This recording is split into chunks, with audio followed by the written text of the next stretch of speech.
same old story since the beginning of this country. Black people in America are predisposed toward ruin.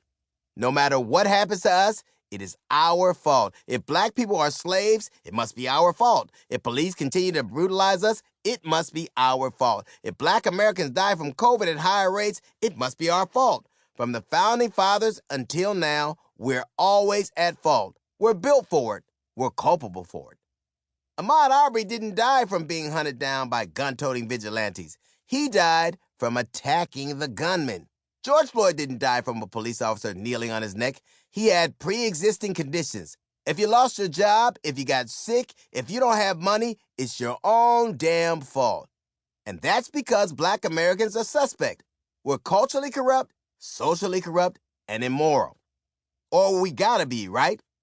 Otherwise, how can you explain all the continued injustice? How can you explain the way we've been treated? If a black guy gets killed by the police, he must have been to blame for his own death in some way, because if he wasn't, that would mean that the whole system is fucked up. White people bend over backwards not to be held accountable for the system that they set up and perpetuate. They elected Donald Trump and then excused his racism at every turn and enabled his lies because they are comfortable with these lies. For 400 years, white people have told themselves lies to smooth over uncomfortable truths.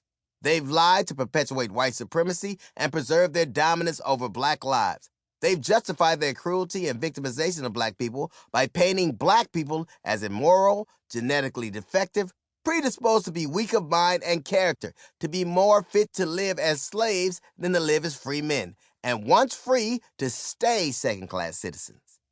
But it wasn't until George Floyd's death that a lot of white Americans were willing to look at the disease America's afflicted with. Maybe it has something to do with everyone being quarantined during the COVID crisis and having nothing to watch on TV. Oh, there's no more Real Housewives? Let's see what's on Twitter. Oh shit, what the fuck is this?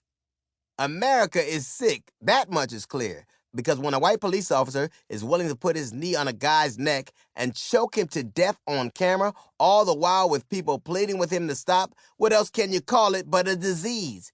If it's just a few bad apples, how come we keep seeing all the bad apples all the time? Maybe the whole fucking bushel's bad, right? But black people have known this. We've been saying this for years. The police are the way they are because they've been built that way. They are predisposed to be violent toward black people, to humiliate them, to dominate and abuse them. George Floyd's death was caught on tape, but so many others have been too. How many of these videos do we have to see to confirm that the rot is core deep? It wasn't too long ago we were all living in post-racial America instead of pro-racist America.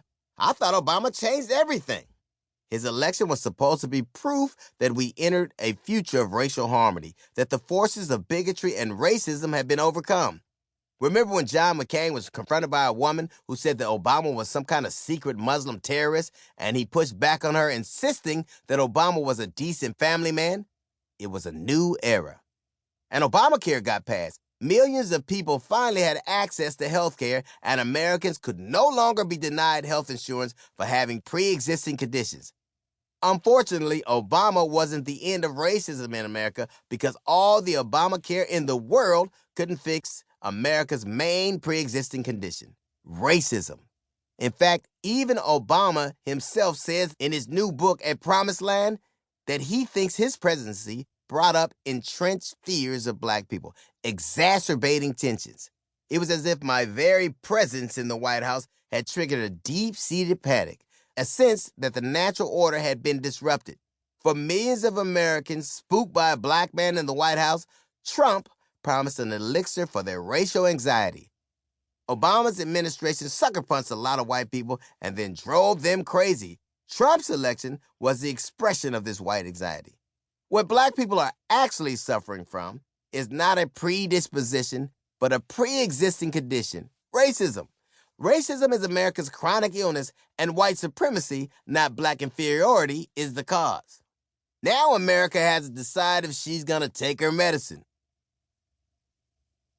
We got to put America under the microscope, because maybe now is finally the time that white people can listen to a diagnosis they might not like.